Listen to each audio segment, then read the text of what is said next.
let me proceed and let me start this presentation on vascular diseases. And the first thing I want to talk about is the statistics. And as you can see, heart and blood vessel diseases are number one. Cancer is number two. We talked about that yesterday. Now, these are United States figures. And I've been working since I've been here to get the figures for Bermudans. And they're pretty much the same, but I'll give you the specifics on those. And incidentally, anybody that has any questions, at the end we will have a question and answer session. And you can even ask questions about former presentations. Okay, so don't let that stop you. And please get the handouts also. Those of you who are here for the first time. Get the health quotient. Everybody has an IQ. We have an HQ over here. Nice fun thing. See what the HQ is. The popular myths and misconceptions. You might have questions on that. And some of these handouts. The handouts, we're going to try to give out free material while we're here. And free handouts. And we're going to try to get to as many of your questions as we can. The ones that we don't do here, those of you who have been emailing me, you know that I mean it when I say that. I've been answering people's questions, and I will answer everybody's question, either here, while I'm here, or when I get back to the States. So you can count on it. That's my promise to you, and that's my gift to you, my thanks to you for showing up. Now, what I probably should do is cross-reference, because I might be getting all these questions. People never came to the seminar. So I probably, if I start getting a whole lot, we're going to see if you actually really showed up. But one of the things, though, see, diabetes is down here. In the United States, it's more in the 5 to 10% range. Among Bermudans, incidentally, it's about 13 to 18% of Bermudans have diabetes. I was shocked when I saw that figure. And what was even more shocking is they're not sure that that's the right number. That's what they have that they know of. But you know, everybody doesn't answer the surveys, etc. And from what I've been able to find out, it's up to 25%. That's enormous. As a matter of fact, what they were very clear on, of the top 30 industrial countries, the females in Bermuda are number one in amputations of the top 30 countries, even ahead of the United States. That's not a statistic you want to be proud of. And men are second in amputations. So it's I didn't realize what a serious issue it was here. So I'm glad we're going to have an opportunity to talk about this. But one of the things that I wanted to share with while we're on this particular chart is I said I was blessed with poor health, and we talked about genetics yesterday with regard to cancer, and I hope you understand that what is genetic is we basically have the diet and lifestyle of our parents. Besides that, there is no real genetic connection to a lot of these things. And I'm really going to put that in perspective for you Wednesday. Wednesday is going to be a pretty important presentation. We're really going to really dissect this and really understand this. But specifically getting to this, I said I was blessed with poor health. I'm the oldest in my family. And I was the sickliest. I almost died several times. You know, I had severe bronchitis. I used to have 2 or 3 episodes a year, severe allergies, all kinds of skin problems. And actually, I thought I was normal because, you know, I used to feel kind of spacey. And I thought that was a normal thing until I got well. So, but you know, that was the only context I had since I was a kid. But the point is, once I started making those changes in my mid-20s, my younger brothers and sisters laughed at me because although we had the same parents, and incidentally, my grandparents, my maternal grandparents, they both died in their mid-50s. One of a stroke, one of a heart attack. So it was clearly in the family. So there is a genetic predisposition. I just happened to pick it up, and I was premature, had and whole lot of trauma and being the first and all that. I won't go into all of that, but I was the sickliest, and so they laughed at me. And when I started changing over to vegetarianism, my next brother, it was me, my sister, there's 3 boys and 3 girls, so the first one after my sister, he used to laugh at me all the time. He said, and I'd go and I'd get a salad. When we go out to eat, he said, "Give me his ham and eggs," and this, and he'd laugh, and he'd take it, Oh, you want to quit smoking cigarettes? Give me his cigarette. You know, all of that. Now, it just so happens, as time went by, and as, you know, progressively I started changing, my younger brother, at the age of 49, had a heart attack. It just happened later for him. Now, when I was in my 30s, when I used to walk, I grew up in New York, I used to get these severe palpitations. I thought it was normal, though. Now, I was an athlete in school, and I didn't have it in school, but, you know, when I got my job at IBM, it was more sedentary. I was drinking all the coffee. I thought pizza was a health food, and the beer, and, you know, all of that kind of stuff. So I had all of these issues, and he's the one, he continued eating the way we grew up. And so he got, and I told him, I said, Bobby, that angioplasty doesn't work, blah, blah, blah, blah. He did it anyway. 9 months later, he had to change him, and he had to get triple bypass. He lost his sex drive when he was 52. And around that time, I talked about yesterday, how my last kid I had when I was 57. And so he said, wait a minute, and, you know, not only my son, but my brother. Remember I talked about my son and saying, oh, Daddy, you can still have kids. He was trying to have kids. But anyhow, in this particular case, my brother said, what's this all about? And he came over to California. I was living there. And boy, his ears were like cauliflowers. Because one thing about men, you can break their leg, you can scar them up. You mess with their sex drive, and all of a sudden, you got their attention. So he said, what's that stuff you're talking about again, Jimmy? All that the grass you eat and everything? He came over, he was on all these meds. He was so bad off that he had to take these nitro shots every few, literally. He'd work 100 yards, he had to take a nitro under the tongue and sit down. After about 3 weeks, he stopped off at Arizona. He was still on the East Coast. On the way back, it was the best golf score he had ever gotten in his career. He went from, he was normally in the 90s, he hit an 86. But we put him on a cleanse, a fast, etc. The point is, all of my family has had all kinds of surgeries, my younger siblings, and the point that I made is aspirin would die of loneliness in my medicine cabinet. Now my younger sister is paying attention. She just turned 62, and she's actually gone to my school. She has a certified nutrition counselor now, and so she's paying attention. And she didn't have any of those surgeries, none of the hysterectomies and any of the kind of stuff that other members of my family had to have. So the point I'm trying to make is, you don't have to be a part of these statistics. And forget about blaming it on mom and dad. It might have started there. But we own our health now, and there's things that we can do. And that's the point I wanted to make here. So don't look at the statistics, but don't be intimidated by them. They're important to kind of understand, but that's it. Now let's go on though. Now, what is heart disease? It's number one. Heart disease is the biggest killer in the entire world. In the United States, it's about 42%. Of all vascular diseases, it's over 50%. But heart disease, so that's pretty high. I'm going to get the figures. I'm still trying to get them here for Bermuda, but I told you what they were for diabetes, which we'll come to later on. In developed nations, the proportion of total death rises to more than 50%. So it's fairly significant. Okay, this is one of the single most important charts that I want you to understand. So I want to take a little bit of time to talk about this. This is the common arteriosclerotic sites. That means these are the common sites where you get the blood vessel buildup, okay? And then this is where the medical folks and even health folks, even naturopaths, they make a whole lot of money selling you a bunch of supplements that you don't need, that don't work, but because we're scared of our own bodies, we're spending a whole lot of money. If the blood vessels are to the cerebral arteries, you get a stroke. Or to the carotid arteries. If it's to coronary arteries, you get a heart attack. If it's to the renal arteries, you get kidney problems. If it's the femoral arteries, you get cramps in the legs. Intermittent claudication is one that I get a lot of times, where you get the cramping in the back of the legs. See, one of the points I want to make is, stop and think for a minute. When you put on weight, you don't have one fat arm and the rest of the body is skinny.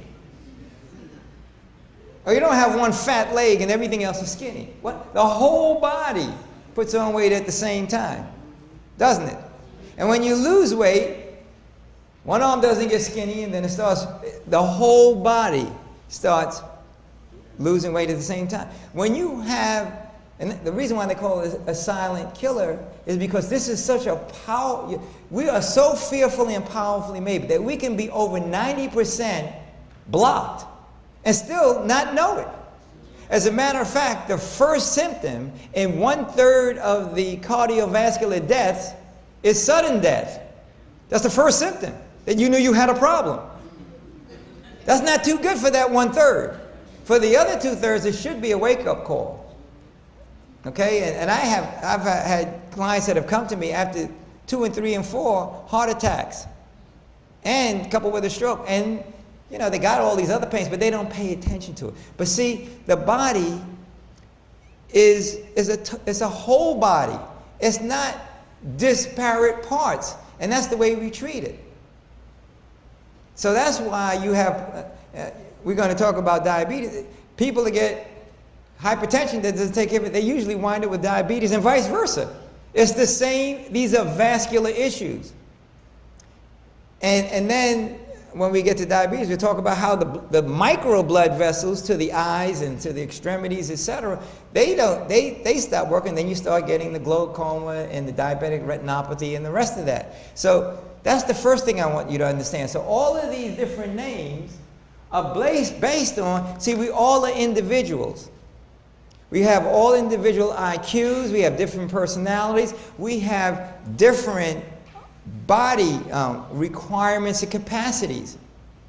Some of us can run like a deer, and some of us, no matter how hard we move like snails. There's nothing wrong with that. You just have to acknowledge your individual capacities. And if your predisposition, and this is where the family thing comes in, if there's some damage in a gene or a chromosome, you might have a predisposition towards cancer or diabetes or this, that, and the other thing. Let me give you another context why this is so important to understand. You take everybody here, if we all had the same terrible diet, let's say I gave you a diet of pizza and beer and diet soda, I gave everybody the same bad diet. Everybody won't come down with the same disease. Some would come down with cancer, some would come with blood pressure, some would come with female issues, some would come with irritability, some would come, so you understand what I'm saying? You can literally come up with this room with 20 different diseases with the same diet, bad diet. But let me tell you what the good news is. The same diet fixes all 20 of them. Isn't that nice? So we're going through all these individual things to empower you, not to intimidate you or to scare you, just to give you information so you can be empowered and equipped to stand tall and teach your doctors in a very nice way. They're very nice people. They're very smart people. They're the smartest. The problem is, most of us, and I can tell you from my personal experience, the only way you get to be a doctor is if you do well in school. And the only way you do well in school is by listening to the teacher. I was with Greg this morning, and thank you very much. I had a really good time. I survived. I was down at the coral reef, and I survived. Touching fish in it, but anyway. But you know, the very important point he made, if you don't mind me, he asked a question, which is a really good question. He said, how many senses do we have? And everybody says 5. And I had forgotten. I mean, I read so many books, I forgot about it. But I remember a long time ago reading about how we have maybe 15 to 30 different senses. And he started talking about, well, we have the sense of balance, and we have the sense of the electromagnetic sense, and he talked about how the birds have that. And just because for hundreds of years people have been teaching this, and people have been brainwashed, it doesn't mean that it's right. And that's the end-all be-all. And that's what we have become victimized by. But everybody's saying it's the same. If everybody's saying it, must be true. Especially if you're dressed up in a nice bib and tucker and your glasses hanging over your nose, and you got all kinds of, I mean, these guys look like they're falling apart themselves, and they're the experts. So we got to put this in context. So that's what a lot of this gangrene and all this is, because all of those blood vessels are being impacted. And you're just working on the thing that happens to be in vogue and what's going to get the most money. Now, nobody's going to go to the doctor about intermittent claudication. You know, if you have cramps in the back of the legs, they're not going to make a whole lot of money from that. But you go in there with some heart stuff, you have $50,000 minimum for triple bypass. For cancer, you make over $100,000. And for all of this stuff. And I talked about how yesterday there's this guy in the United States, he was scaring these women, telling these about these lumps and they had cancer, giving them all this chemotherapy, killing them. They didn't have any cancer at all. As a matter of fact, a lot of those cancers, if I can just digress for a second, are false negatives, especially with the mammograms. They see a spot there and then they panic. They want to put a hypodermic needle in you to biopsy and all that. And a lot of times you create issues that aren't there. And you exacerbate, you take something benign and with all the stress and then it becomes malignant in a matter of weeks. But we're on vascular diseases today, aren't we? But this is from our friend who said he missed the cancer yesterday. So there it is. I gave you cancer. So let's look at this. This is another important chart. Let's look at how this, and this should be very empowering to you. As a matter of fact, I can end the presentation right now. And if you just remember these last two charts, that's all I really need to say. Okay, but since I got all dressed up with a tie and I put buttons on, let me finish the whole presentation, okay? But look at this, is empowering. Progression of artery disease, okay? So percent of artery remaining open. So these are the and this is the same diet, lifestyle. Look at how powerful this is. As you see here, at age 10, same old bad diet. Pizza, Coca-Cola, all that kind of stuff. The body is always working to get itself right. It's called homeostasis. It's always working real hard to keep the rotor-rooter, but it gets kind of tired as you get old, and then the accumulation, and then you get so constipated that you're blocking yourself, so you're not eliminating the poisons, the lymph isn't working efficiently. So as you're getting older, by the time you're 20, now in my particular case, it progressed a lot faster than this, because of my genetic predisposition. But look at this, the way this goes up. So up till age 60, for most people, look how much blockage there is on compromised diet and lifestyle. Like I said, it can be 80, 90% occluded. And then by the time you're in your 70s, that's why most people don't make it till 70. Without some kind of, and a lot of my clients, I'm getting clients in their 30s and 40s with blood pressure issues. It was unheard of when I started 20 years ago. They were like in their 50s, 60s, or 80s, you know, but they're coming in their 40s. Matter of fact, you see medical doctors dropping dead in hospitals. They're 40-something. They're so stressed out. That's a hard job. You know, one of the hardest jobs there is being a caregiver. And you got to take care of yourself. But look at this. So all the way up to this point, there are no symptoms at all. And you might get some minor symptoms here, and then this is where you get the coronary insufficiency. You know what angina pectoris is? That's when you start getting a little pain in the chest. Those are the ones that I had in my 30s. And then you get what is called myocardial infarction. Nice fancy word. See, when you use a word like myocardial infarction, you can charge a lot of money to fix it. If you say the heart don't work too well, you can't charge a lot of money for that. Okay? But that's what it is. It gets so blocked, and there's a tube. The heart is, and I'll show that a little clearer on the next chart. As a matter of fact, I hope I have that. And, well, you can see it here. You see how this gets blocked up?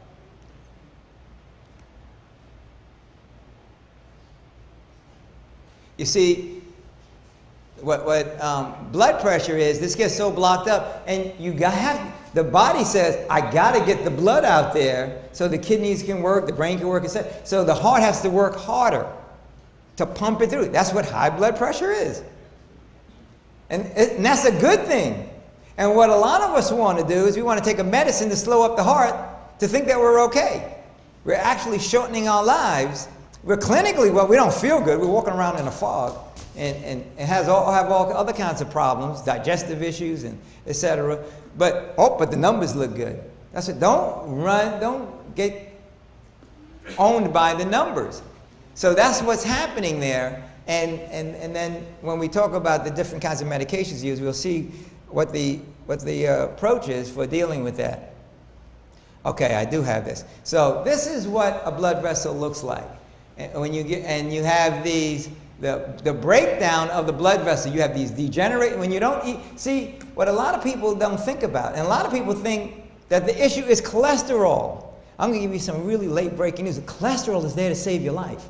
As a matter of fact, the latest studies are showing is if you're over 55 and your cholesterol is below 279 and you take medication, you have a higher chance of dying than if you have 280 or below and do nothing at all. Cholesterol, as a matter of fact, they're giving cholesterol medication to kids with high cholesterol, and it's affecting their hormones and their sex drive and turning them from males to females and all kinds. It's really, see, cholesterol is a foundational element of the body. It's so important that the body makes it. And cholesterol is used to make hormones and a bunch of other chemicals. It's so important that when the sun hits the skin, it turns cholesterol to vitamin D. So you get rid of all the cholesterol, you're actually compromising your immune system. Cholesterol is a very important foundational element of the body. And I have clients coming to me bragging about their cholesterol being down around 130. You know, and then they say, well, how come my energy is low and their sex drive is gone, but they got good cholesterol. So, but let me tell you what the issue is. The issue is, and when they see all this cholesterol in the body, they panic. As a matter of fact, I've been reading studies in the last 2-3 years saying cholesterol is an antioxidant. If you have a bad diet, you need cholesterol to save your life. So why are you cutting it back? And the reason why they do is because the major constituent of plaque is what? Cholesterol. But let me tell you, let's put this in context. When these cholesterol crystals and everything are there, but what is happening is, just like if you don't eat well, you know, your hair can get brittle, your skin can get all scratchy and gnawed and flaky and everything. The blood vessels also need to be nourished. And what happens is you get what is called vascular fragility, weakness of the blood vessels, and they tear. And what is happening is the body says, I can't have this, I can't have you bleeding all over the place. And so what it does, it develops scar tissue. And it's that scar tissue that's a part of that plaque. And guess what it's making the scar out of? It doesn't make it out of air. It makes it out of one of the most important and abundant substances, the brick and mortar in the body to help to make it is cholesterol. That's why, as a matter of fact, I did my internship. This is really powerful. I did my internship in a supervised fasting facility, and that's fast from anywhere from a few days to literally 100 days. I don't recommend it without supervision, but we did just water fasting. And what they found was, and what they did was they said, well, there was this particular, if you go to the hospital, make sure they know that you're fasting. Because your blood pressure can go down to like 80 over 40. They think, you know, you're dead. But you don't need all that blood pressure if everything's working efficiently. But the biggest thing was, and they went in there for cholesterol. This is what would happen. They would panic. They would go in with cholesterol. And, you know, like I would say, one of the best things for fixing cholesterol, and I work with people, especially like truck drivers and people who, they can't function, pilots, if their numbers aren't right. So they come to me and say, how can I fix this real fast? So I put them on a fast. But I have to tell them, the most powerful fast, of course, is a water fast. And if you do a water fast, your cholesterol can go from 329, like the 300s, to 500, 600s. Now, if you went to the hospital, they'd think you're dying.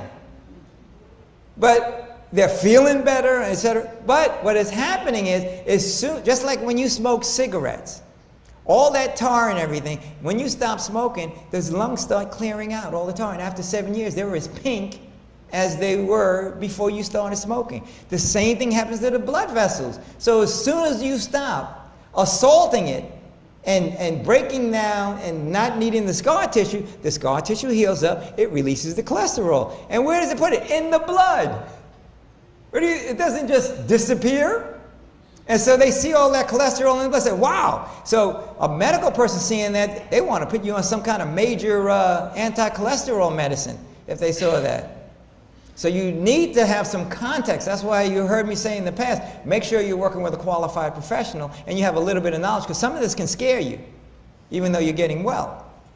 Okay? So that's why this is so empowering. Once you understand that cholesterol is your friend. And I'm not talking about walking around with 400, 500 cholesterol and having a lousy diet. I'm talking about fixing the diet, because it's not the cholesterol that's killing you. It's the diet that's killing you. It's the one that's causing what is called viscosity in the blood. The blood slows up. You're not getting good nourishment to the system, and this body is breaking down. And you want to blame it on the poor cholesterol, which is working as hard as it can to help you. If you understand. See, if you start looking at this the way God designed you, and say God doesn't do dumb things, then you start looking at it from a different perspective. So why does this happen? The example we used was, why is, in the Bible did it say, why did they use why was the 8th day so important for Abraham for circumcision? You notice that? Anybody know that? And he said, the sign for us, and somebody here actually knew the answer. The highest confluence of vitamin K, fibrinogen, and all the clotting factors happens on the 8th day. Day 1 through 7, when you circumcise, there's blood all over the place. 15, 13, 30, blood all over the place. So God knows what he's talking about. So when he gives you a particular diet, when he tells you that you will suffer none of the disease of the Egyptians if you do this, this, and this, he knows what he's talking about. He knows what he's done when he designed this body. A lot of us are afraid of our bodies and not stepping back and looking at these things as warning signals and addressing the causes. And what we want to do is walk around in a fog. Oh no, don't tell me about it. If you don't tell me, it doesn't exist. So that's like beating you over the head with a hammer. Oh yeah, but if you take enough painkillers, oh, I'm fine. There's lumps all over the place. It's bleeding, but I'm fine. It's kind of saying, well, let's put down the hammer and the sticks and everything and let it heal. And the body is very, very powerful in healing itself. So what are the sources of the dietary cholesterol if you're worried about it? And you should be, because it's not the cholesterol that's the issue, it's the foods that's causing the cholesterol to go up that's the problem. So let's get the horse and the cart in the right position. So don't worry about the cholesterol, get the food right, and don't care about what the cholesterol is. And that's only in animal products. There is no cholesterol in God's manufacturing facility, his plants.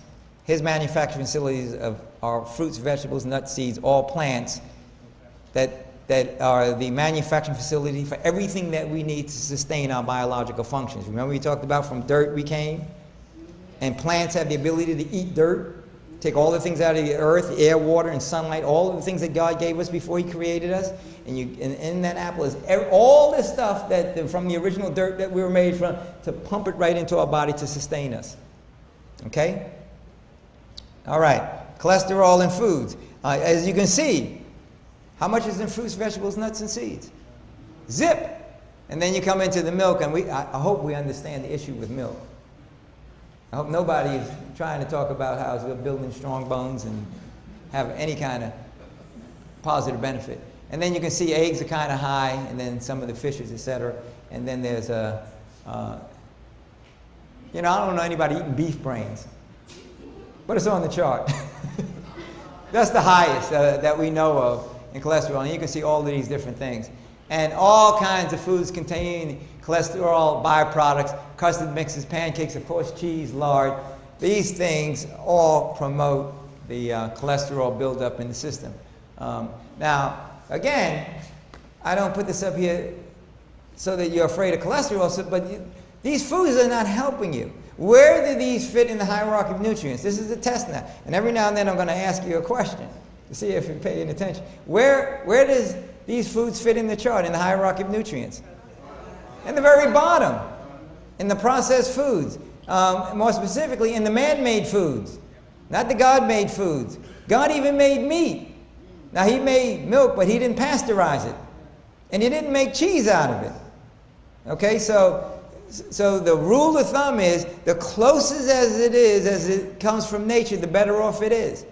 The further you get away from that, the more problematic it is. And we talked about that. Remember with processed sugar, the various stages it go to? And it's the same like the stages they go through from the poppy seed to heroin. And it has the same kind of addictive qualities, etc. Okay. Okay, the diet. Now, what I'm going to talk about now is a study. The diet content in the lifestyle heart trial, where they took out there were no animal products except egg whites and non-fat dairy. Now, do you think this is a good diet? This is horrendous. Anybody knows, but this is what somebody thought was a good diet. They were on the right track, though. They took out the meat, but let me ask a question. Which is better? Whole dairy, whole milk, 3%, 2%, or skim? Which is better? Okay, wait. Let me get one from this side. Whole. Okay. Anybody? Whole. Anybody say skim? 1%, 2%. Who said? How many 2%? Okay. How many ones? No ones. I can't get any. How about skim? I got a skim. Okay. The answer is whole. You remember? The closer it is the way God gave it to you. As you go down the scale, it's worse. It gets progressive. Skim milk is the worst thing you can put in your body. And you see people taking this to help them lose weight. They're not losing weight. They're getting sick, messing up their kidneys. Now, when you have 8 ounces of something and you take something else, something goes up. And I'm not going to go to all of the misinformation in the dairy industry. They have this special dispensation where actually 3% milk is like 33% fat. Whole milk is 52% fat. But not going by that. But as you take that fat down, now skim milk is less than 5% fat. 2% milk is 21% fat, etc. As you go down, as the fat percent goes up, the protein level goes up. Protein is worse for you than fat. It puts a huge strain on the kidneys. And as you see, when we get to diabetes, it's what's called diabetogenic. So all these skim milk, trying to lose this weight, you can be skinny as a toothpick like me and have diabetes with that skim milk. Skim milk is terrible for you. So that's what, the reason why I ask these questions is because the rule of thumb is the further you go away from the original being from the Garden of Eden, the more problematic it is. Okay, so thank you for participating, all of you. It's not to discourage your participation, but this is how we can kind of really understand and have a practical application of these principles that we're talking about. So this is what they did, 75% complex carbohydrates. Is that good? That's very good. The diet should be 75, 80% carbohydrates. At least, which is like fruit, right? Fruits and vegetables. At least 15% protein. Now that's too high in protein, but that's okay. Less than 5 milligrams of cholesterol. That's great, isn't it? Because that means no meat. And even though they took the cholesterol out of the dairy because the cholesterol is in the fat, so it's down. So that's why I said, don't get confused by the facts. It's only 5 milligrams of cholesterol, but it's only 5 milligrams of cholesterol, but you're better off with more cholesterol and whole milk. You understand? So don't get confused by the facts. But, this is just getting some context for you. No caffeine. Calories were not restricted. So they didn't put you on a starvation diet. And then the other thing they did was they put you on a low-fat vegetarian diet, stress management training, smoking cessation, moderate exercise, social and emotional support. Pretty good program. Right? Also walking at least 3 hours per week. That's not too tough. That's half an hour a day for 6 days. You even get a day of rest. Heart rate, 50 to 80% of maximum heart rate. Does everybody know what that means? Some of you might not. What they're talking about, this is how you figure out what your maximum heart rate is. You take 220, subtract your age. So when you get old like me, it's about 20. No, I'm just kidding. And then you multiply that by 50%. Or 80%, depending upon where you want to be in that range. So if you're 40 years old, subtracting from there, that's 180. and then 50% is 90, and 80%, as you can see, 90 to 144 beats. So that's where you want it to be. You want it to be in that range, what they are calling the aerobic target heart rate that you want. You don't want to be at 100%. That's another interesting thing. I remember my brother at Johns Hopkins, his doctor, one of his claims of fame was that he was a world-renowned chief of surgery for cardiovascular. I was supposed to be impressed, but anyway, I stopped seeing doctors after I was 40 years old. And I had to see one at 55 because I had to get insurance. And so, you have to get the test. And I remember when I took the test, and I was on this stress test, and I was running, and the doctor started calling people over. I said, what's going on? And he was calling all these interns, and they kept going. And then the doctor said, no, stop it, stop. And then the nurse said, oh, you went way above where you should be at your age. They didn't understand how you can do that. Your heart was functioning like somebody in their 30s, and they just wanted to stop it because they were afraid. And then they took my blood pressure, and of course they expected it to be, 140 plus something. It was 105/60. And he looked at me and he said, how did you get here? They were wondering how I got there on my own power. And I remember the nurse said, we're not used to seeing people like you here. Because, people doing the they're not used to seeing it. And I wasn't sick. I just happened to be there. And I was able to get it for free because it was my brother's. My brother was a big shot, too. He was the head of this board. And that. He's a very charismatic guy, real good-looking guy. I hated my brother, Bobby. He had this big, thick, curly hair. He could dance. He could sing. He was charismatic. I remember when... Oh, forget it. All right. Having too much fun here. So here's the three choices of diet. There's the good diet with less than 200 according to them, less than 200 milligrams of cholesterol. 30% fat, which is kind of high. See, they're saying that the USDA is saying you want to be 30% of fat. That's way too high. It should be way less than 10%. But anyhow, and you see over here in the best diet, this thing likes to hop out on me. Okay. In the best diet, it is 10%, but you see fat percentage of calories, potassium, sodium ratio of fat. I think that's what that is. Animal protein, vegetable protein, carbohydrate. You can see all the different figures, and they got progressively better. What I want to focus on is what they consider a good diet versus what is closer to what I would recommend. And the diet that I recommend is more like this last column with some minor changes. So let's take a look at that. Okay? All right. After 1 year, now, people that I work with, you get these kind of results in about 6 weeks. But after 1 year, which is pretty good, there was improvement in cholesterol, improvement in circulation, improvement in blood pressure, improvement in psychosocial changes, improvement in overall quality, and improvement in every meaningful statistic that was out there. Blood pressure, everything in 1 year.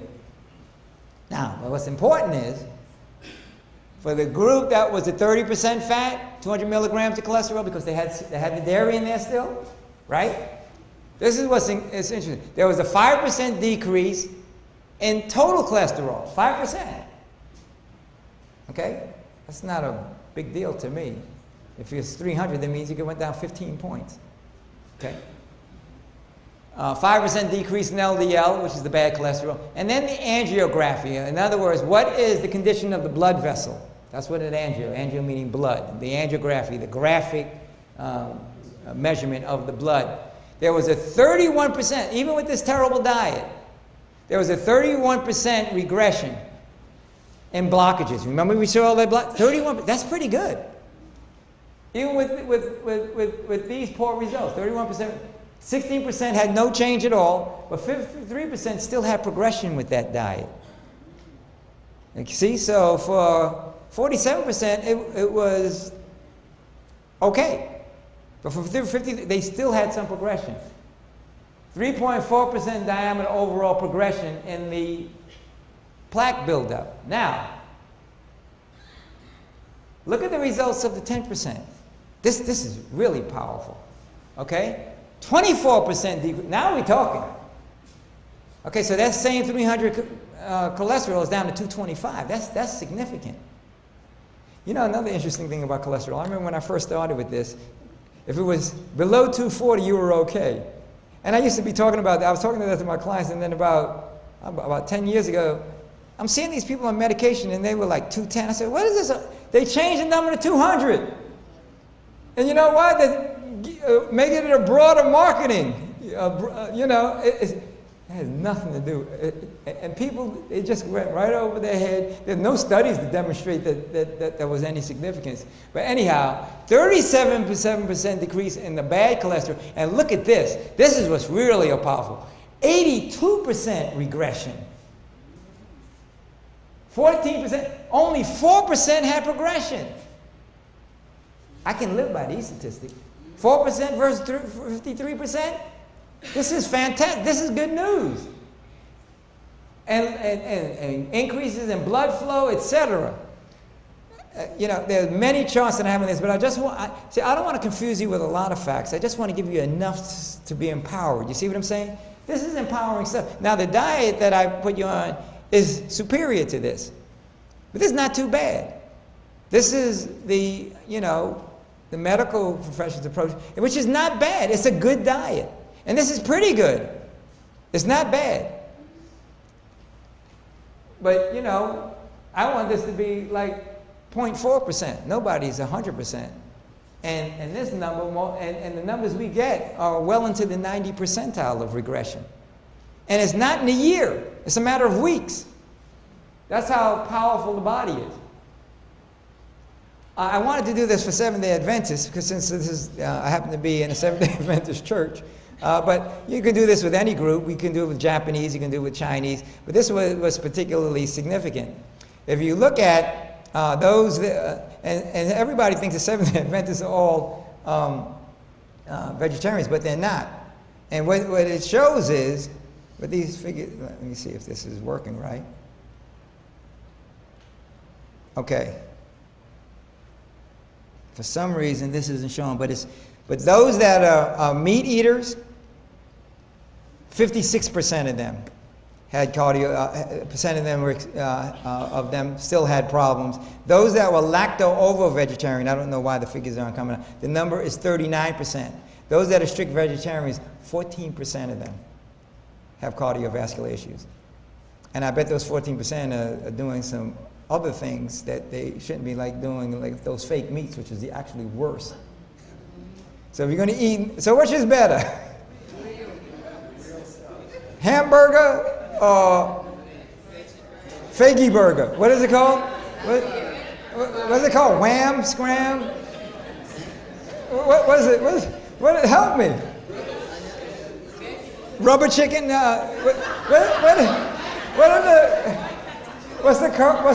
Anybody know the commercial names? Huh?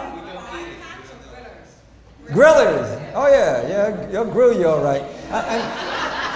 Get yourself a good organic hamburger, and I'm not saying pray, ask God to bless the food. Say, God, forgive me for this food that I'm about to gorge myself on. But at least you have a better chance with something that He gave you than some manufacturing facility somewhere. And I remember this guy, he was a phony baloney. I mean, you know, the carton that it came in tastes better than, you know, I tried that stuff, and I wanted to be a good Adventist, but not after the second bite. The first bite, I said, you know, I said, oh no, I'd rather give it up. Or go back to meat. Anyway, let's not have too much fun here now. Okay, so the elements of a vascular protective lifestyle. This is what it is. You know, a proper diet, and this is powerful. You maintain the proper weight, regular meals with no snacks. Somebody asked about that the other day, which is better. 3 meals with snacks, or 3 meals without snacks. Right, there you go. And we talked about why. Regular aerobic exercise, sunlight in moderation, and stress control. These are the elements. If you do these kinds of things, you're going to be in that 99 percentile of people that you have to find something else to die from. You're going to have to tell somebody, get a gun and shoot you or beat you to death, because you're not going to die of a vascular issue. if you're in a hurry to collect on your insurance. It's not going to happen.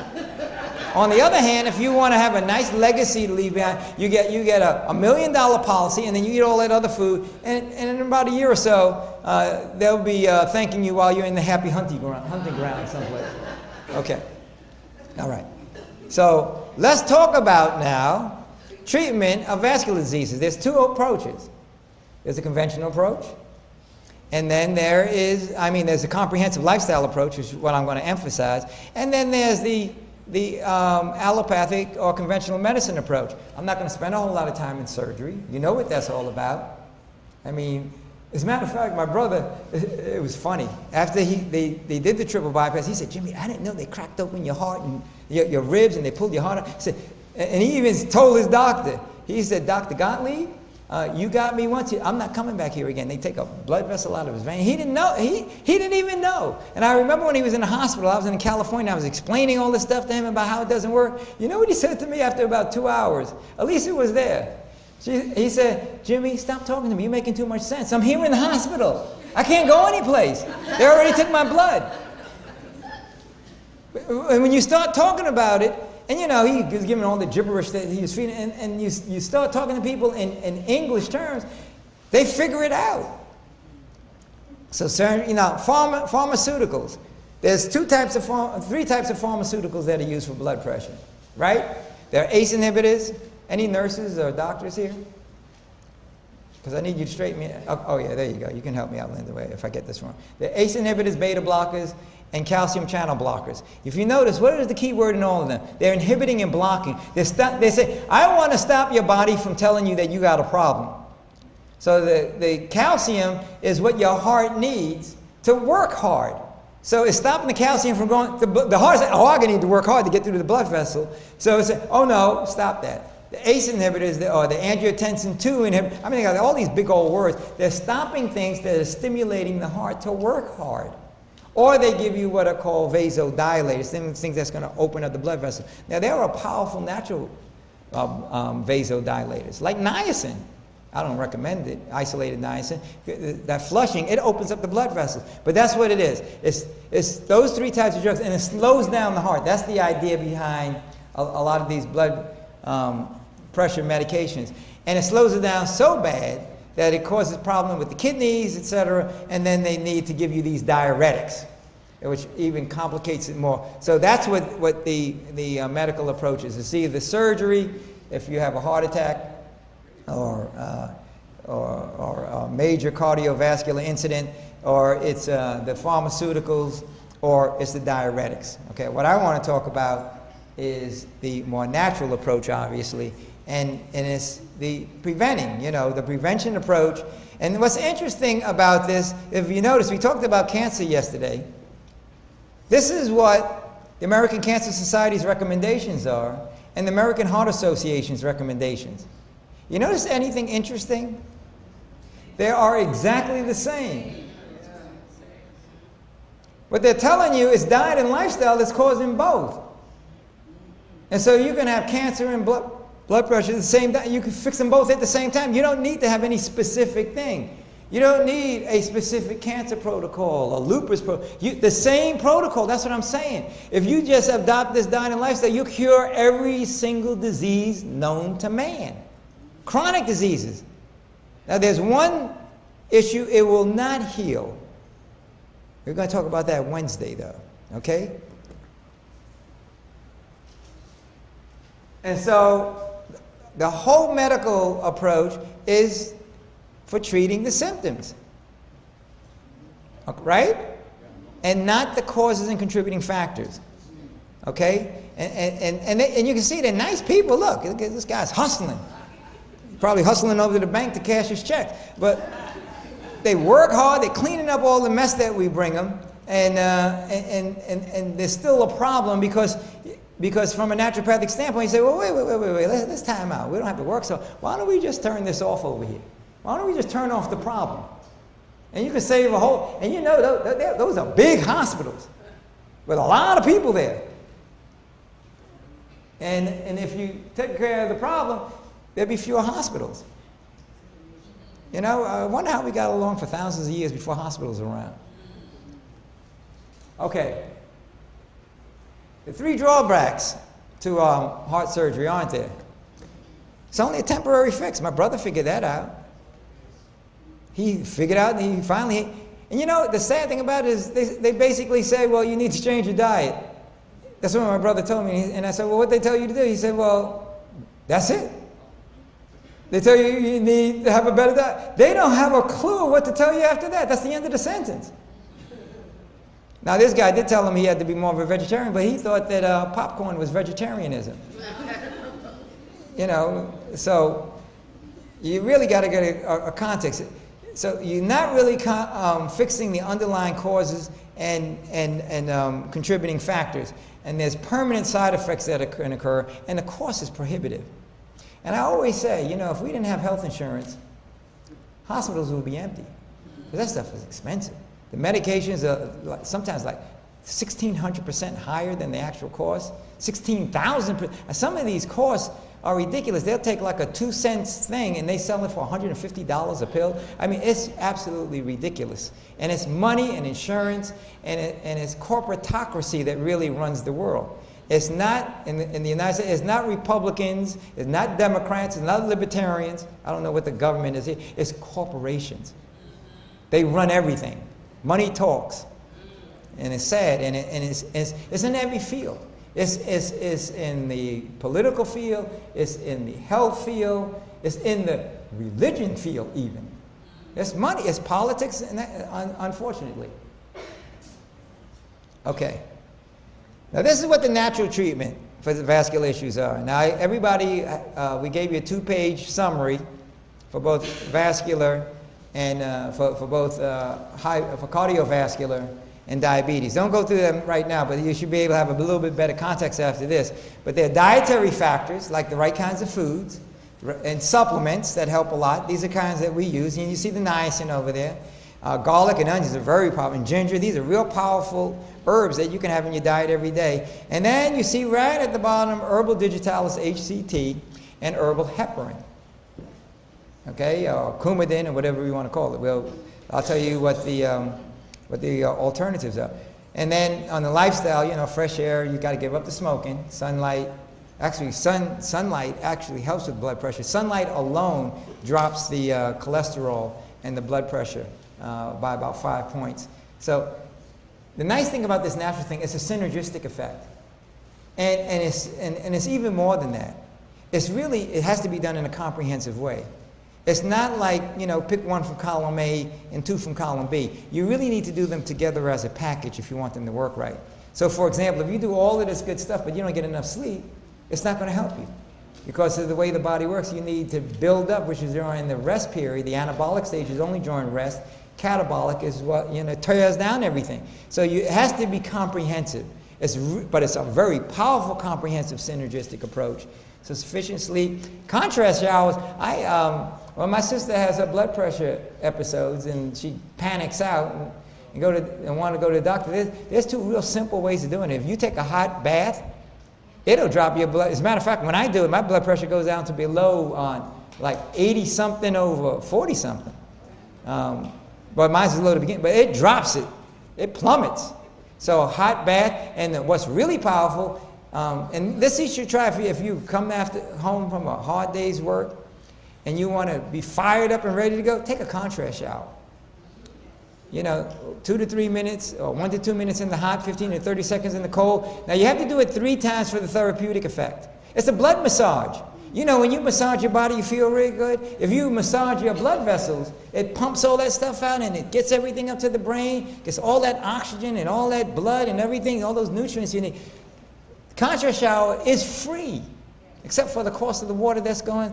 It's powerful healing. That's what I'm saying. These natural things are very, very powerful. And my clients, it just blows their mind when they try these things and they see how quickly and how powerfully they are. And I'm in the business of going out of business as a practitioner. So I want to share as much as I can. I don't want to dole them out one at a time.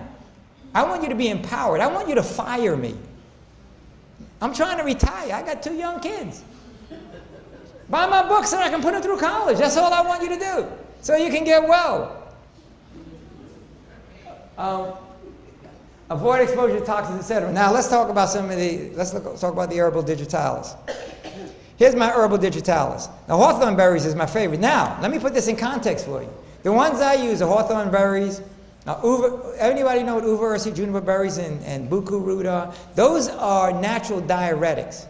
Uva ursi is so powerful that it actually kills off candida. It's really good for urinary tract infections that a lot of women get. Uva ursi, juniper berries, and buku is a very powerful kidney, urinary tract bladder flush. And you can get them in herbs, you can get them in tea, and it's a replacement for the HCT, the hydrochlorothiazide that they give you. And it has none of the side effects. You see what I'm saying? Now you'll have all of these things. And any of you that don't want this, I'm going to tell you how you can get any of the stuff that I have for free, any of these presentations. And any additional information. So don't worry about if I talk too fast or go too fast. Now watermelon is a very natural diuretic. Okay? And anybody who eats a lot of watermelon knows what I'm talking about. You better be close to a bathroom.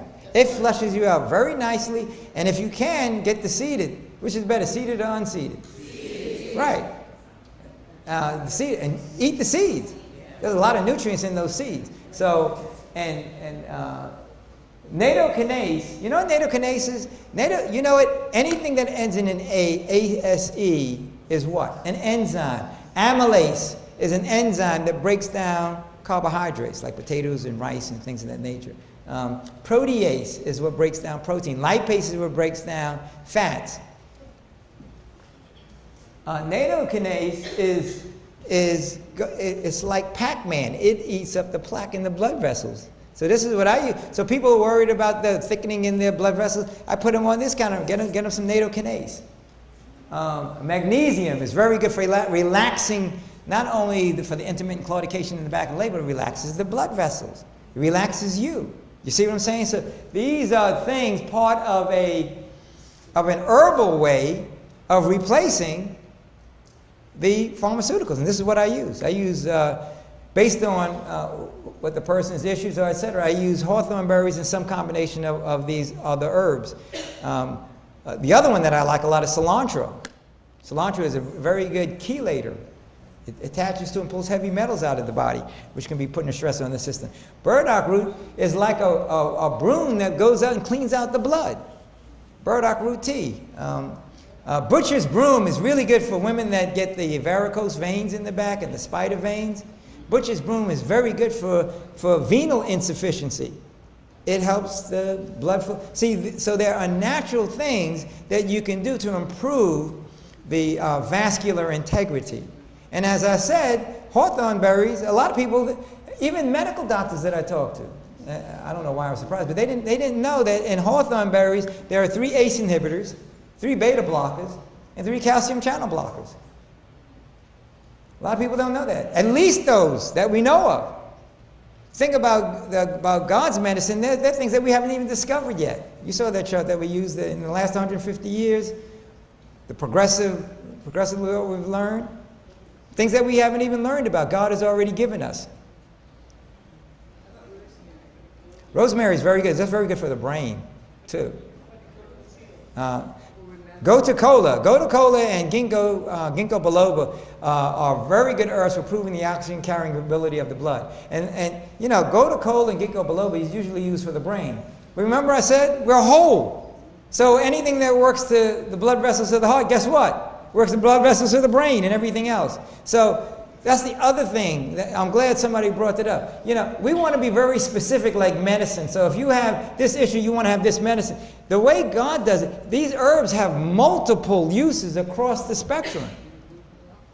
So I added some of those in. I usually use the gotu kola for people having memory issues and rosemary, but they're also good because of the nutrients that they have, the oxygen carrying ability that they have for all the body, including the brain. Parsley is real good. You know, parsley is one of the best things. If you're eating a lot of garlic, it neutralizes the odor, cleans out the blood, it scrubs it out. Echinacea, one of the most powerful immune enhancers known to man. Garlic kills more things than penicillin. Golden seal is so powerful. And the reason why I have golden seal in here is because a lot of times when you're weak and you have a bad diet, you have infection. So I'll have a little bit of golden seal in there to kill all the infection at the same time. So when I put a person on the program, it's not just blood vessels. Everything is running better. Okay? Niacin is the one that I talked about before. That's a vasodilator. As a matter of fact, you have to be careful. You see the flushing in the cheeks. It just opens. And I was telling my brother to use the niacin instead of the nitro. It works almost as fast. See, so there are these very powerful. Oh, white willow bark. Anybody know what white willow bark is? That's aspirin. That's what aspirin comes from. This is white willow bark, and the aminophenamine comes right from the white willow bark. It's a processed white willow bark. That's where the aspirin comes from. So go to the source. So all of these things. And you notice I have oh, and don't forget the water. You know what? As a matter of fact, one of the things I tell people, one of the reasons why people actually get well from some of these medicines is because you have to take it with water. And the water was the best thing of the whole thing. The body was starving for the water. It's doing the best it can to flush that drug out of the system. Boy, thanks for that water. So don't forget the water. And then I have the because there's so many different things out there. I was talking to Greg, I was talking to David and his brother Larry. There are herbs here. Every place there's herbs that we don't even know about.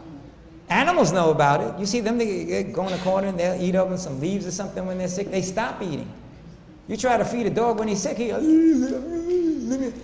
we want to gorge ourselves when we get sick. You stop. You want a lighter diet. So anyhow, now this is one of my favorite stuff. Herbal heparin. This is do you know what heparin is? You know what Coumadin is? It's rat poison. Of course it'll thin your blood out. People don't even know. And you know, the other thing is, you know, there are certain ethnic groups like Muslims, Hindus, and even Seventh-day Adventists that don't believe in eating pork. Yet they're porking themselves to death, not even realizing. They don't tell you what these medicines are. Heparin comes, the main source of heparin is pig intestines. Gelatin is pig hoofs. So we're pigging out all over the place and trying to be self-righteous and judgmental about diet. So be careful. See, they use these funny words that you don't have a clue what they are. But when you do it God's way, you got to be smart. That's what I'm saying. You got to be real smart when you get off the path. So, you know what aspirin is? Aspirin thins out the blood. That's why people give it to you. I have all these clients that tell me that they take a baby aspirin a day. I said, why are you doing that? Do you know how aspirin works? The way aspirin works is such a toxic thing. It causes a teaspoon of bleeding when you take it into the stomach. And the body says, if you have a headache or an ache in the knee, forget about severing nerve impulses here. I got to save this. It's used all of its resources to stop the bleeding, to make fibrin and transport it to stop the bleeding. That's how it works. Tyleno's so bad that if you have a liver problem, it's disastrous. If people really understand, and like allergy medicines, they are designed to shut the system down. And the body is trying to work. So there's these very powerful things here. Hawthorn berries, in addition to all of the other things, it also thins out the blood, cleans it out. So all of these things, BAC plus is the nerve that we use, is called blood anti-clot plus. It's a synergistic combination of herbs that I get from turmeric, anti-inflammatory. When you hit yourself, when you hurt, you get inflammation, right, as well. That's what happens to the blood vessels. So the turmeric is there. It's an powerful anti-inflammatory. We talked about the nattokinase, ginger, parsley, all of these things are very here's the ginkgo again, onions. Red grapes is really good for the kidneys too. And you know, there's a grape fast where you eat nothing but grapes until you get well. And you get the seeded grapes, and it's very good it has a very good affinity to the kidneys, etc. It tastes terrible, but for 3 to 7 days, for what it does for you, it's powerful. So there are these herbal replacements, is the point. Let's quickly go through diabetes. So now that I gave a foundation for what vascular disease is, it's going to be a lot easier for me to go through some of these charts. But I want to get the point across. For diabetes, I think I mentioned it's about 13 to 18% here in Bermuda, up to 25%. Major problem here, worse than it is in the United States. It's only about 5% there. But what is diabetes? Diabetes is a metabolic issue. What does that mean? It has something to do with your digestion, right? A metabolic. It's an abnormality that affects the way your body uses blood sugar. What is the most important macronutrient in the body? There's three types of macronutrients, right? There's carbohydrates, proteins, and fats. The most important macronutrient is carbohydrates. The brain lives mostly on carbohydrates. Sugar, right? So it has to do with how your body manages sugar, your main source of energy for everything. For the brain, for all the organs in the body, the ATP system, all of that, you really need to have sugar. And insulin is the hormone produced by your pancreas that regulates the amount of glucose in your bloodstream. So when you have sugar in the system, it triggers the body to put out some insulin to manage the sugar absorption into the cells. Now, if there's too much, you need more insulin. And then when there's too much insulin, it absorbs all of the sugar, and then your body, then the liver has to kick out. There's something called glycogenesis. The first amount of excess carbohydrates that you put in your body, it goes into the liver as storage, because you can't live without sugar. This is how important sugar is. So it's in there as glycogen, and then the rest of it, what happens? If you don't, it turns into fat. And so your body builds up this reservoir. And then there's so much fat, and then the fat actually inhibits the use of the insulin. So you get this issue, but when you run out of the sugar, when the emergency is there, all this sugar is there, and especially if you eat isolated, you get this spike, throws out all of this insulin, it goes away, and then you feel tired. The liver has to work to this glycogenesis to pull out the glycogen. There's a chemical called glucagon, which is kicked into the system so that the body can survive. So you get this yo-yo type effect when you have all this excess sugar in the body. See, and the process doesn't work right, and they call it diabetes. Diabetes means sweet urine. I think it's Greek. Because what happens, one of the tests is there's excess sugar in the urine. That's how they test it. And why is it in the urine? Because you're not absorbing and utilizing it.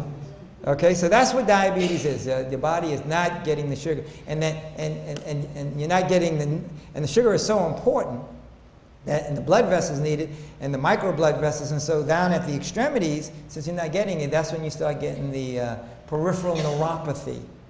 You're not getting the energy to the nerves. Peripheral meaning the extensions, it's the hands and the feet.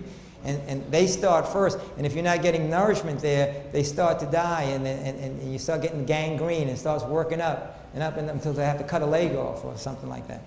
And usually, it's kind of sad. I worked with one guy. It was really sad. He came in, he had one foot gone, and then he came in, the other one was starting to go, and he got well. So it was a matter of weeks. He said, "Wow, all that I went through, all I had to do was come in and do some of this basic stuff that you told me to have both feet."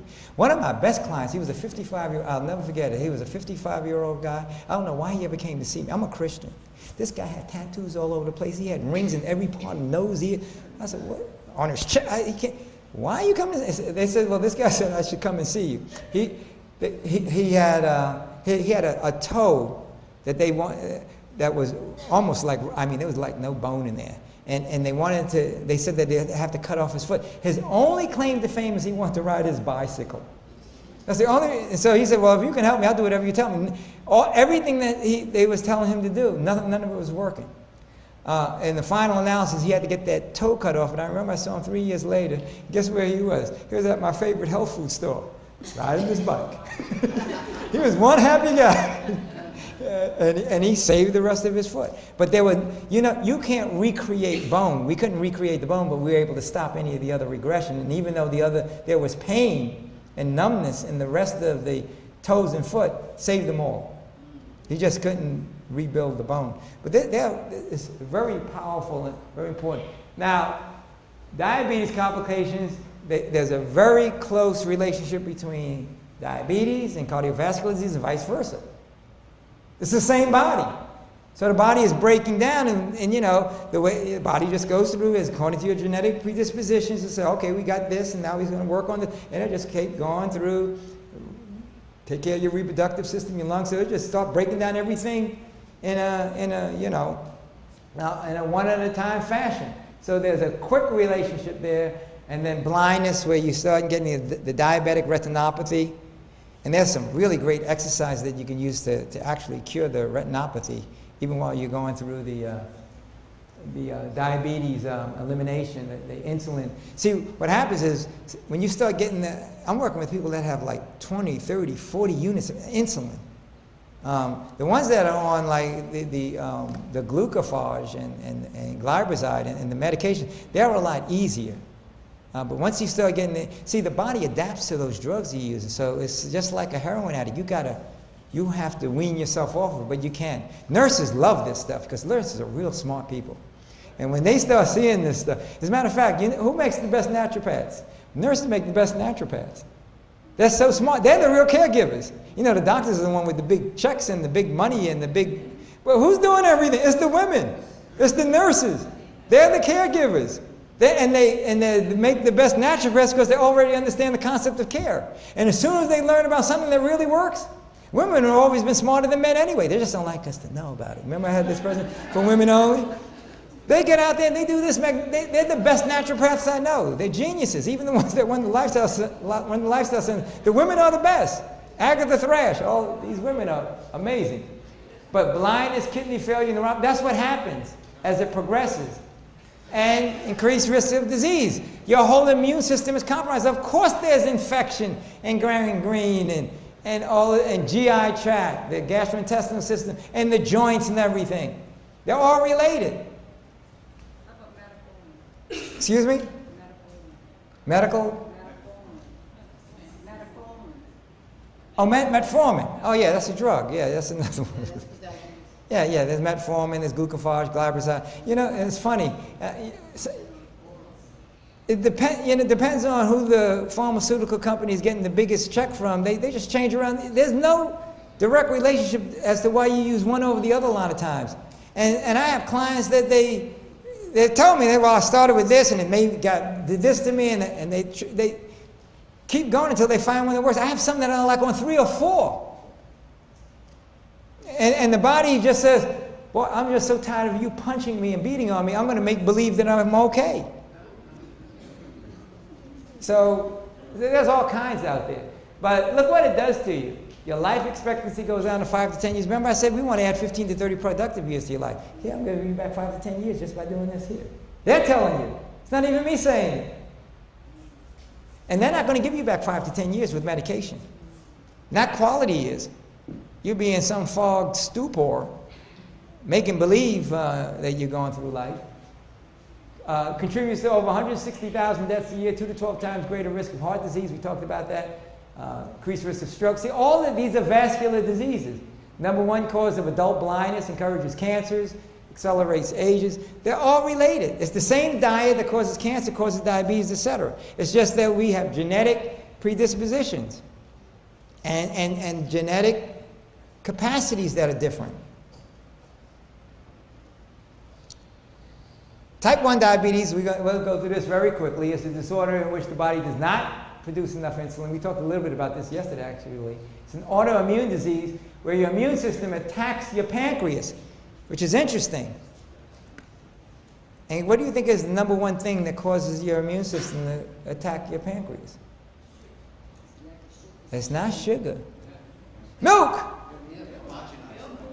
That's the worst. Any kind of milk. Homogenized is the absolute worst. Because what they do is the body doesn't want the milk to begin with. So it tries to get rid of it. So they homogenize it to make it even smaller so that you can absorb it better. And it actually makes it worse. The immune system attacks it. And the way it works, I think I have another chart that I can make the point on better. And it accounts for 5 to 10% of all diabetes cases. So some of them are type 1. Now, type 1 is, and I talked about this yesterday, so I won't go into any detail here, but we talked about a lot of these type 1 diabetes, not type 1 diabetes at all. It's very early onset diabetes. I told you about the 3-year-old kid that I was working with that had so-called type 1 diabetes. Until I started talking, they said, well, no, it started 6 months ago. I said, that's not what I read in school. And we put him on a program, and after we changed the diet and everything, didn't need any insulin or anything. It was just that, but another 2 or 3 years, that child would have been insulin dependent. It was just an accident that I just happened to have that particular case. And now, you know, as I said, if I didn't have a clinical practice, it'd be hard for me to believe how powerful this stuff is. It's one thing to read about it. And one thing, you know, I'm an individual laboratory, but when you start seeing all of these people, hundreds, thousands of people getting well, boy, that's why you can't see me shutting up. This is powerful stuff.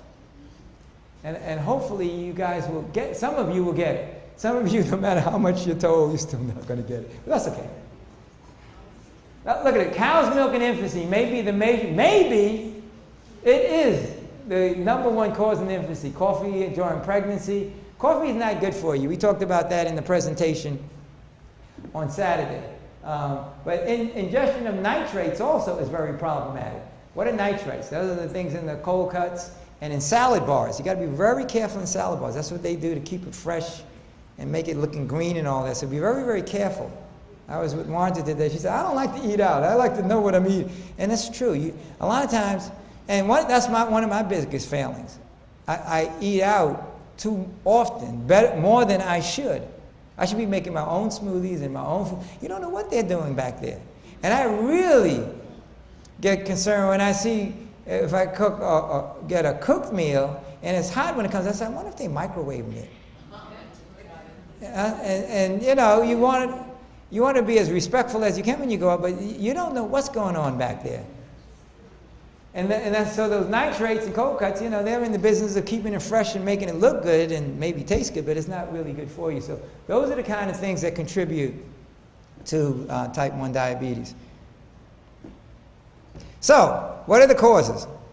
Okay, I'm sound like a broken record, right? It's diet. It's usually diet, exercise, and too much weight. Because see, the fat, we used to think it was a sugar issue, but it's really a protein and fat issue. And the fat actually inhibits, you know, there's these locks that the sugar has to go into. What the insulin does is opens the key to the lock for the sugar to go into.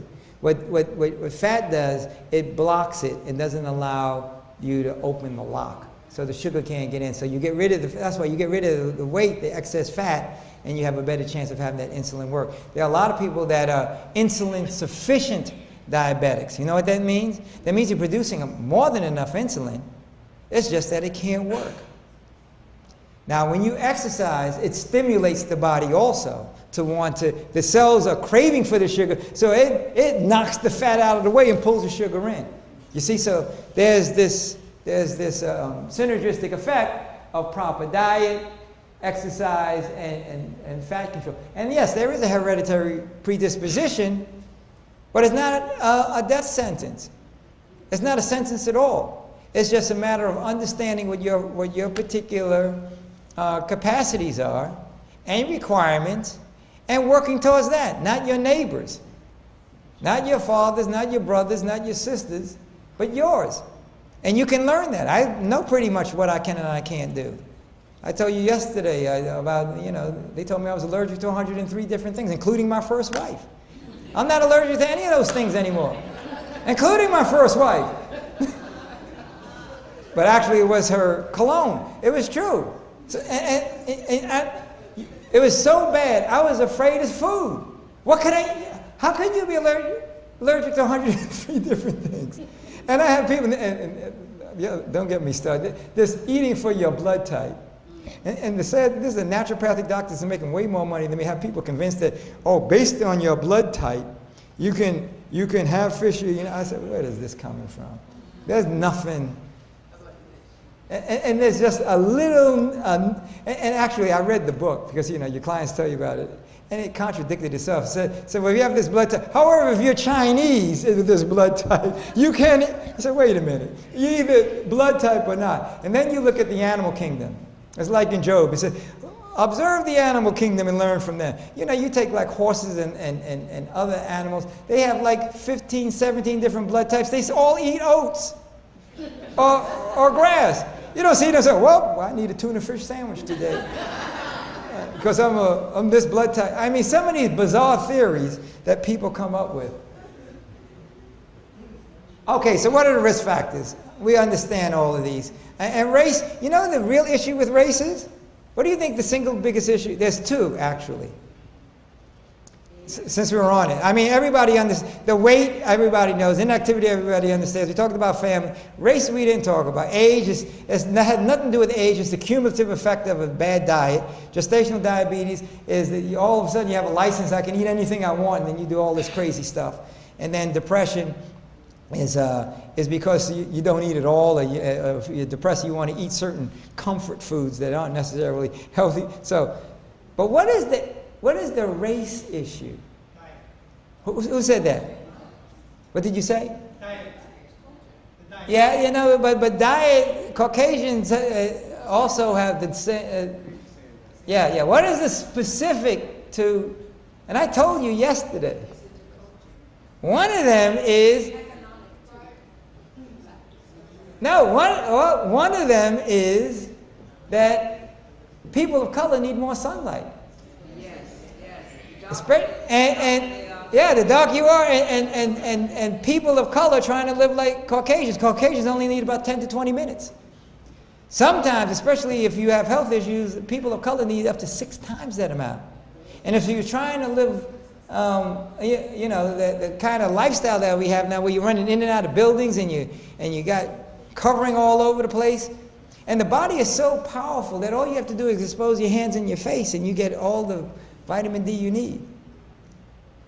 Of course, what you want to do is you want to get a sun bath as much as you can, expose as much skin as you can. And you get all of that energy being built up into, being generated into the body. But that's one of the single biggest issues. Because you can have Caucasians on this side and people of color on this side, same diet, and the people of color will get the diabetes at a higher percentage than the Caucasians would. The studies are showing that. The other one is and you know, there's a whole lot, but most of the pharmaceuticals for the longest time aren't tested on people of color.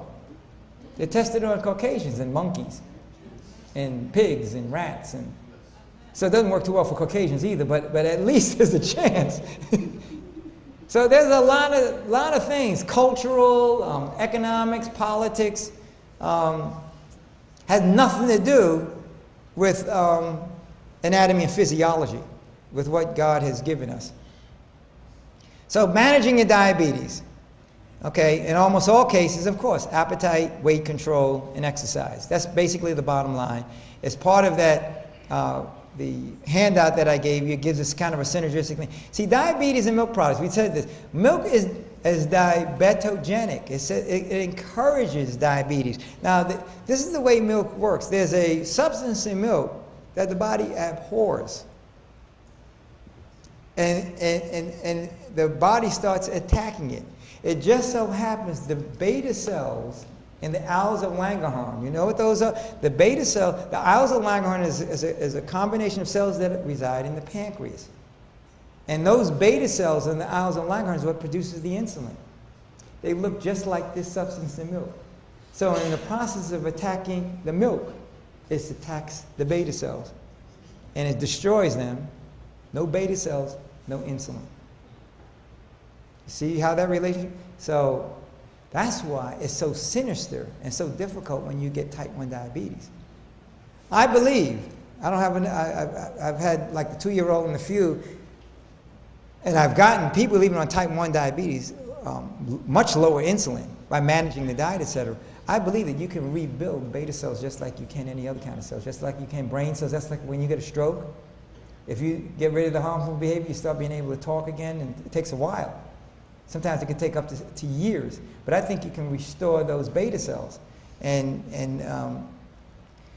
they don't do a whole lot of research on that for natural things, but and you will never restore those beta cells with medicine. That's the point I want to make.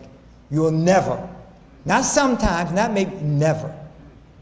Even if you change your diet, you cannot, because it's so immunosuppressant, etc. But I believe that if you give God enough time, just like he can take some reprobate and change them spiritually, he can change you physically also. And the body has an interesting way of adapting itself. So if you cut out one kidney, the other one kind of takes over, and things of that nature. So the body can kind of catch up with itself. Okay, and then, and the other problem with milk is it gives you a tendency to increase weight, especially commercial milk with the bovine growth hormone. If you want to be the size of a cow or a bull, drink a cow's milk. And some of us are really challenging them. And galactose is specifically injurious to the pancreas. There's all these things, and to the eyes. So you want to avoid milk of all kinds. Skim, 1%, 2%. It's an unnatural food for every species on this planet. And the only species who naturally goes after another species' milk, I mean unnaturally, is cats don't like milk, only domesticated cats. Cats in the wild won't touch cow's milk. And lactose overworks the entire digestive tract. So milk is not your friend. So with that, fasting is really powerful for both vascular diseases. 3 to 5 day fast works real well. I recommend some supervision where somebody's qualified, because you go through those things, sometimes you think you're dying, but you're not. I mean, and there is some physiology. We don't have time to go through all of that now. But anybody who wants my free, and we talked about this in the last session, fasting is going to be a part of that. But I have a 22-page pamphlet on fasting made easy that I'll be happy to make available to you. Stop all medications, drink only water, and that's what they do in these supervised fasting facilities. They stop the insulin, they stop everything, and these people get well real quick. Because the body, it's amazing how it heals itself when you give it of all the 12 systems. Remember we said the digestive system takes up more energy? That's why fasting is so powerful. All that energy that you need, when you eat a piece of meat, it doesn't take that piece of meat to make hair out of it, or skin or hormone. You have to break it down to its most elemental form. Now when you take it in a piece of fruit, it's already broken down to its elemental form. It doesn't take a whole lot of energy. That's why you get well so well, and you stay well. When you eat meat and cheese and all these other very complex things, your body has to work real hard to break it down to do the best it can. Now the body will take pure garbage, which is what a lot of us eat. A lot of us eat now, 80% of our diet is in box cans or bottles. And test me out on this. Go and look at what you eat. Most of it is in box cans or bottles, at least 50, 60, 70%. Most of my clients anyway. But the body will do the best it can with garbage. But you have to use your organ reserve capacity. It has to give up something. So if in the process of eating garbage that's making you too acidic, it has to pull out calcium out of your big bones. That's why by the time you're 50, 60, you start getting osteoporotic and osteopenia. Because your body has been sacrificing and giving up this stuff to be able to neutralize the effects of the garbage that is trying to make hair and nails and skin and heart and blood vessels and corpuscles and all the rest of that. Okay, this is a good 10-day fast. Kind of combines. You can do 3 days of fasting. And you can see I have these other things here where you can do cleansing at the same time. The colon, the skin, the kidney. This is a good time to do your kidney flush. Some herbs, some castor oil, clay steam bath, massage. Some people want to get sick just so they can do this. Go home to your significant other and say, I'm sick, I need a massage. This will make me well real quick. I need 3 days of massage, the doctor said so. Okay. And then 3 days of juicing. The most powerful chemotherapy known to man is juice. Juice has the highest concentrations of phytonutrients of any food there is. Because you can't eat 5 pounds of carrots, but you can drink 5 pounds of carrots worth of juice. That's a lot of beta-carotene.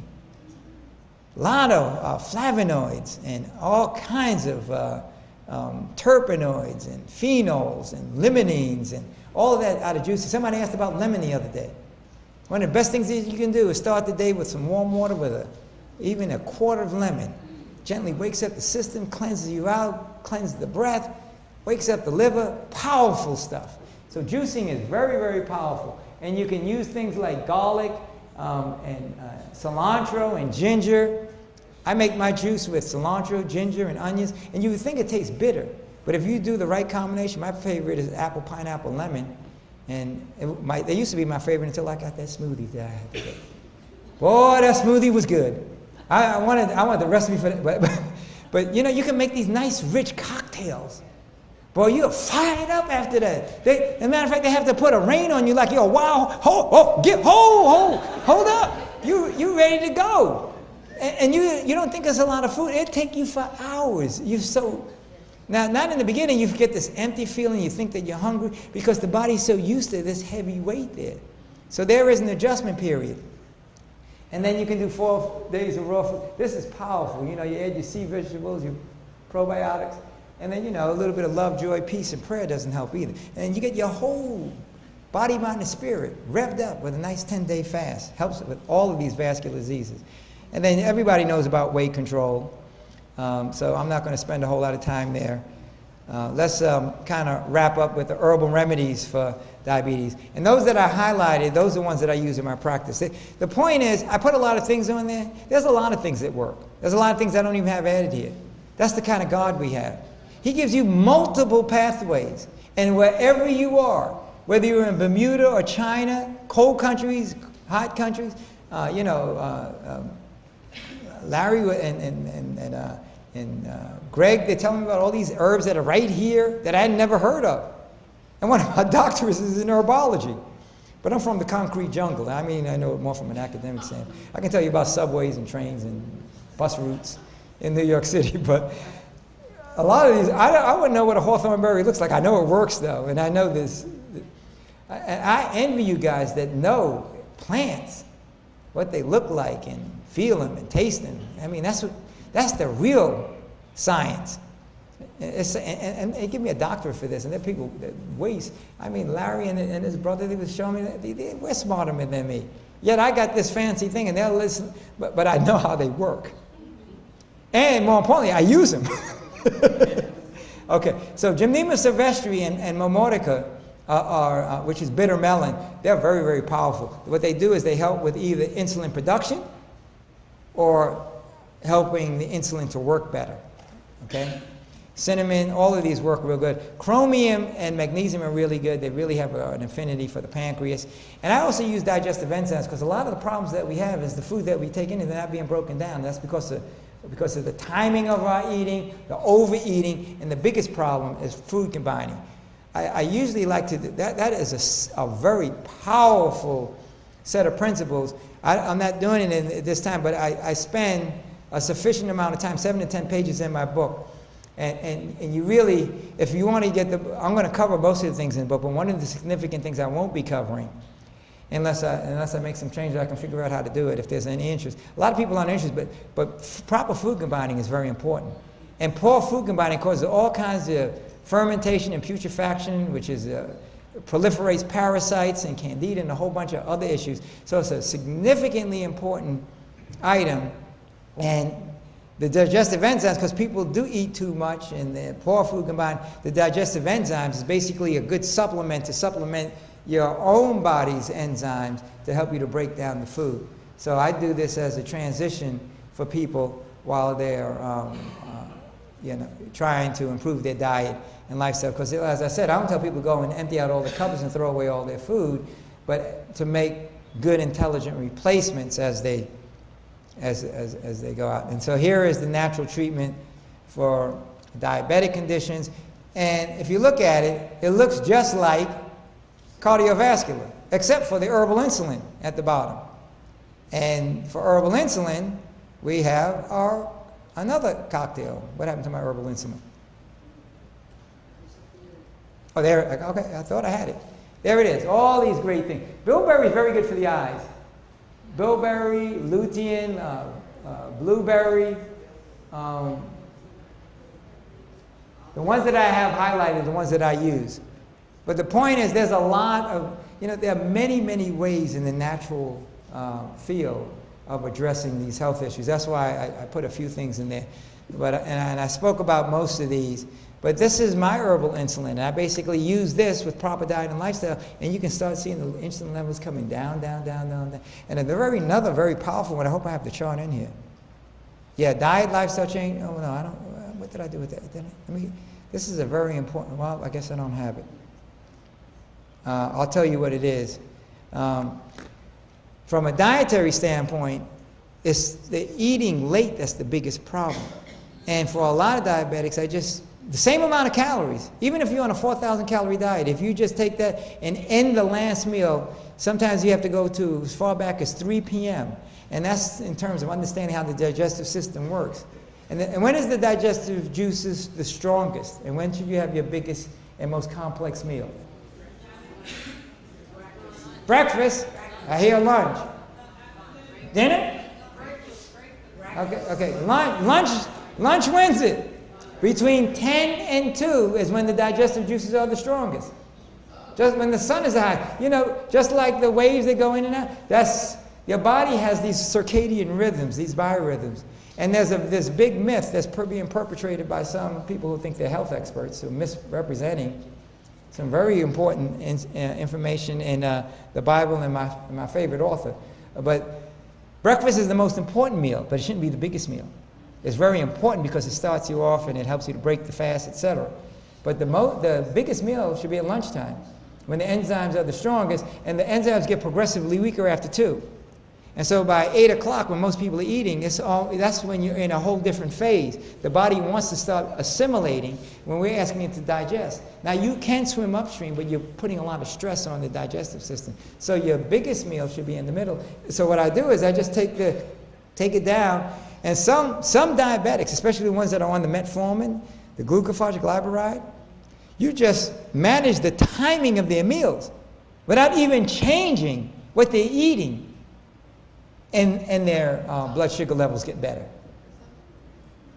Powerful. So eating, there's 2 parts to eating. And see, that's another thing I cover in the book that I don't have enough time to go into detail here, is I talk about eating the right foods, but then how to eat right.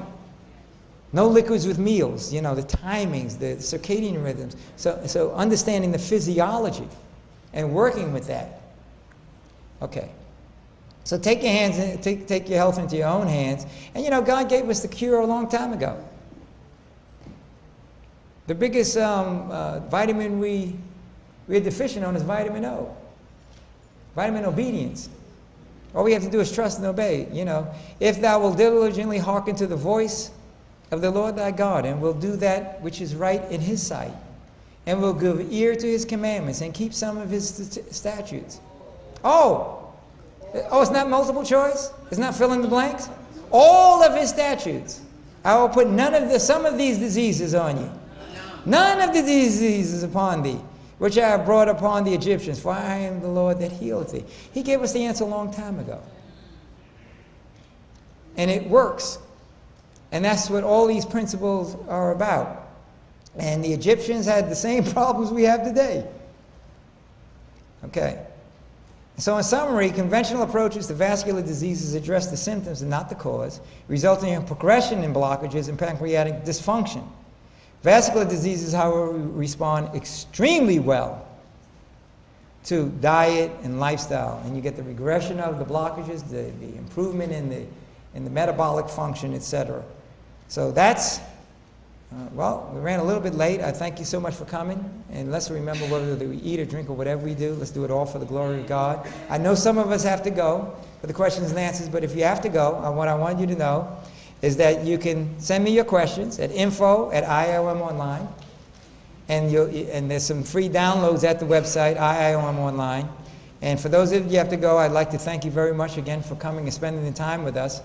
And on behalf of my wife and I, we wish you God's richest blessings as you pursue your natural health goals.